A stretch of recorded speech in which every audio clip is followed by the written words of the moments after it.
সম্মানিত হাজিরিন, ওই নারী আমেরিকান সাংবাদিক, তার ইন্টারভিউ আমি আন্তর্জাতিক গণমাধ্যমে পড়েছি।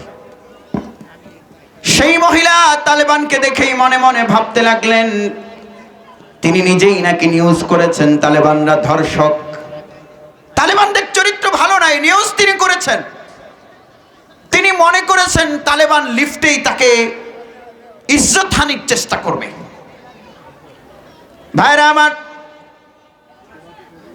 লিফটের সুইচ দেওয়া হলো, দরজা বন্ধ করা হলো, লিফট উপরে উঠছে। মহিলা মনে মনে ভাবছেন, আমাকে ধরলে আজকে হাত ভেঙে ফেলবো। মহিলা তো যুদ্ধের প্রশিক্ষণ প্রাপ্ত, আমেরিকা থেকে এখানে তাকে পাঠানো হয়েছে সাংবাদিক। তিনি মনে করেছেন যে আমারে যদি শুধু পাগড়ি পরা হুজুরে ধরলে আমি হাতটা ভেঙে ফেলবো। আচ্ছা, এই চিন্তাটা ভালো না খারাপ? না, এটা তো ভালো। তিনি নিজেকে প্রোটেক্টেড করতে চাচ্ছেন, ইজ্জত রক্ষা করতে চাচ্ছেন। কিন্তু তার সেই চিন্তা ভুল প্রমাণিত হলো। লিফট উপরে যাচ্ছে, তিনি মনে মনে ভাবছেন, এই বুঝি আমার দিকে হাত বাড়াবে তালেবানের সদস্য। কিন্তু তালেবানের সেই সদস্য নিচের দিকে তাকিয়ে তসবিহ নিয়ে কি যেন পড়ছেন, তাকালেন না। ভাইরা আমার, মহিলা ভাবছেন বোধহয় নিচের দিকে তাকিয়ে উৎ পাচ্ছে, বিড়াল যেরকম উৎ পেতে তারপর শিকার ধরবে বোধ হয়। মহিলা প্রস্তুতি নিচ্ছেন, ধরলে আর আজকে ছাড়বো না। কিন্তু লিফট চলে গেছে 20 তলা বিল্ডিং এর উপরে।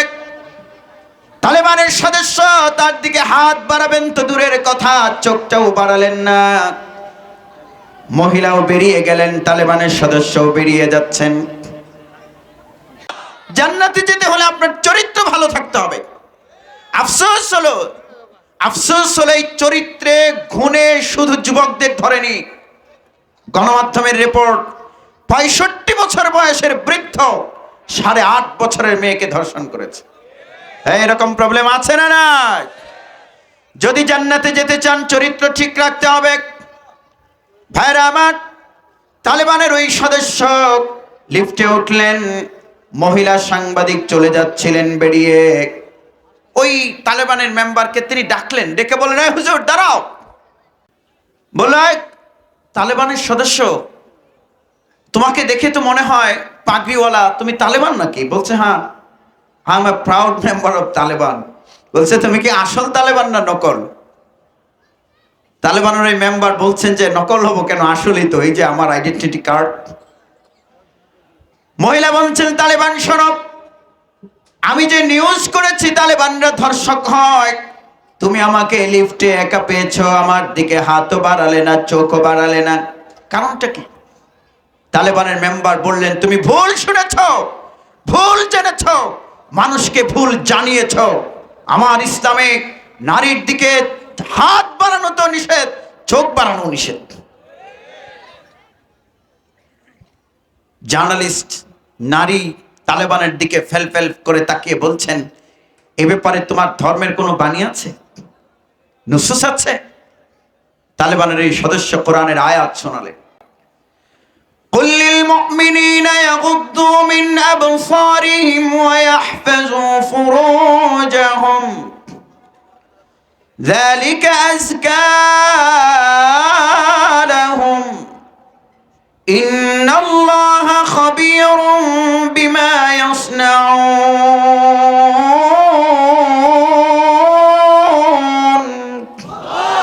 আল্লাহ বলছেন, হে রাসূল, আপনি মুমিন পুরো, এটাকে আমি ধরে রাখবো নাকি?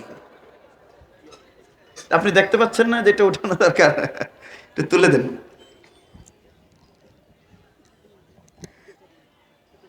ঠিক আছে, হ্যাঁ, ওকে, এখন ঠিক আছে, নেমে যেন না যায়। হ্যাঁ, স্ট্যান্ডগুলো ঠিক আছে, ওকে, আপনি যান। ধন্যবাদ আপনাকে, জাযাকাল্লাহ। মুমিন পুরুষদেরকে বলে দিন তারা যেন তাদের দৃষ্টিকে অবনমিত রাখে, ওয়াহফাজু ফুরুজাহুম, এবং তাদের গোপনাঙ্গকে তারা যেন হেফাজত করে। কে বলছেন? জোরে বলতে হবে, বলছেন কে? যালিকা আযকা লাহুম, এটা তাদের জন্য পবিত্রতর। ইন্নাল্লাহা খাবীরুম বিমা ইয়াসনাউন, রব্বুল আলামিন বলছেন, এরা যা করে রব্বুল আলামিন সে ব্যাপারে খবর রাখেন। ওই মহিলা উচ্ছ্বসিত হয়ে বলছে, তালেবানের সদস্য, তোমরা যে আমেরিকাকে আফগানিস্তান থেকে তাড়িয়ে ইসলাম প্রতিষ্ঠার জন্য লড়াই করেছো 20টি বছর, আমি জানতে চাই, এই ইসলাম কি সেই ইসলাম? সেই ইসলাম কি এই ইসলাম? তোমরা যে ইসলাম কায়েম করতে চেয়েছো সেটা কি এই ইসলাম যে ইসলামে নারীর দিকে হাত তো বাড়ানো নিষেধ, চোখটাও বাড়ানো নিষেধ? তালেবানের সদস্য বলেন হ্যাঁ। ওই নারী চিৎকার করে বলছে, এই ইসলাম যদি সেই ইসলাম হয় যে ইসলামকে তোমরা এই জমিনে প্রতিষ্ঠিত করতে চাচ্ছ, সেটা যদি সেই ইসলাম হয় যে ইসলামে নারীর দিকে হাত বাড়ানো যায় না, চোখটা বাড়ানো নিষেধ, তাহলে আমি বিশ্বাস করি এই পৃথিবীতে সেই ইসলাম যদি কোনোদিন প্রতিষ্ঠিত হয়ে যায়, নারীদের কপালে আর কোনো দুর্দশা থাকবে না। এই মুহূর্তে আমি কালিমা পড়ে মুসলমান হয়ে গেলাম। This is the beauty of Islam. আপনি হাজি হয়েছেন, আমি বক্তা হয়েছি, আপনি শ্রোতা হয়েছেন। আপনি যুবক যুবতী, যদি আপনি জান্নাতে যেতে চান, চরিত্র রক্ষা করতে হবে। কি রক্ষা করতে হবে? সম্মানিত হাজিরিন, এখানে অনেক যুবকেরা আছেন, মাইকের আওয়াজ যুবতীরা শুনতে পাচ্ছেন, মা বোনেরা শুনতে পাচ্ছেন। আপনার হাজবেন্ড বিদেশে থাকে, বাংলাদেশে জেনা ছড়িয়ে পড়েছে, পরকীয়ায় লিপ্ত হবেন না। পরকীয়া বাংলাদেশে নাই? আছে না নাই? এই যে ঢাকা শহরের ঘটনা, লোকটি সিঙ্গাপুরে থাকেন, বউকে বনানীতে বাসা দিয়েছেন, মেয়েকে নিয়ে স্ত্রী বনানীতে থাকেন বাসায়। মেয়েটা একটা হাই স্কুলে পড়ে। ভাইরা আমার, প্রতিদিন বেলা 2টায় হাই স্কুল ছুটি হয়। মেয়েটা 2:30 পৌনে 3টার সময় বাসায় এসে দরজায় নক করে। হঠাৎ একদিন এক শিক্ষকের বাবা মারা গেছে, জানাজায় যাবেন অন্য শিক্ষকরা, স্কুল ছুটি হয়ে গেছে 11টায়। মেয়েটা বাড়ি ফিরে এসে দরজায় নক করছে, দরজা খোলে না। 10 মিনিট অপেক্ষা করে জোরে করাঘাত করেছে। দরজা ভাঙার পর ওই মেয়ে যা দেখেছে, তার চোখ সেটা দেখার জন্য প্রস্তুত ছিল না। মেয়ে দেখতে পেয়েছে তার মা বিছানায় আরেকজন পুরুষকে নিয়ে শুয়ে আছে, একজনের শরীরেও কাপড় নেই। এত আস্তে কেন? জোরে বলুন। এই সমস্যা কি বাংলাদেশে নাই?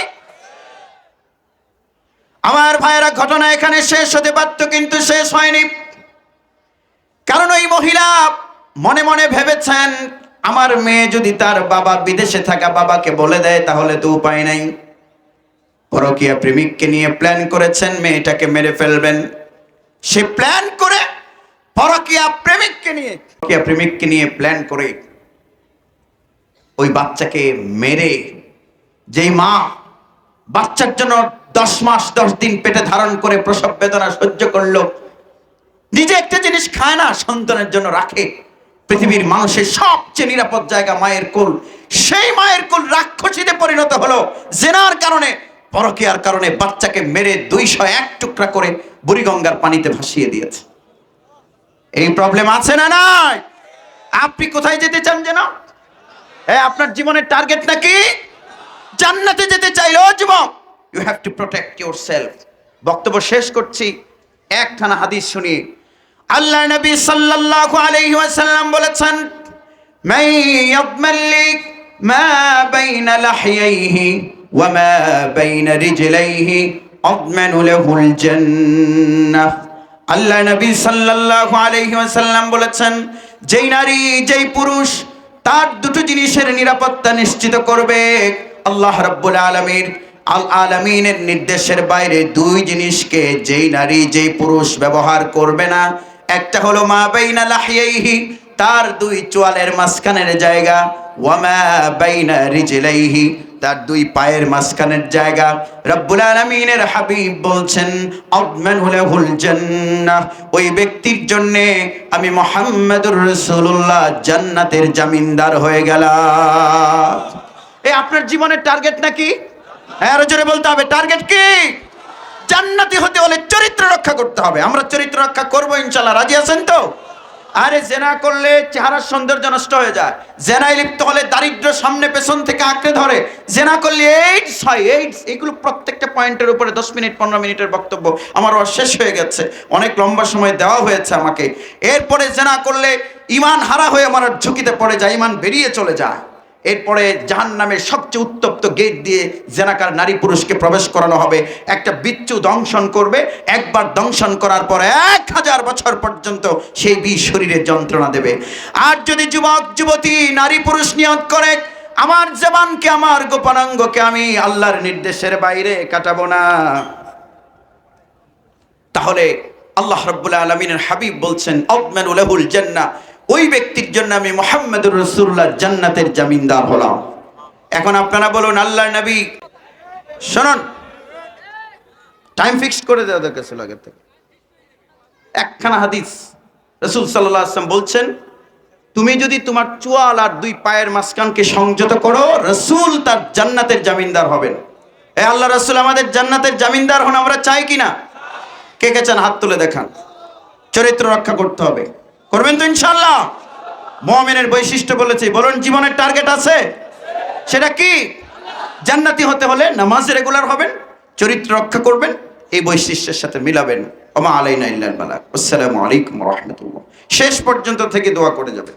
এখন হুজুর কথা বলবেন, তারপরে বাইরের অতিথিরা আছে।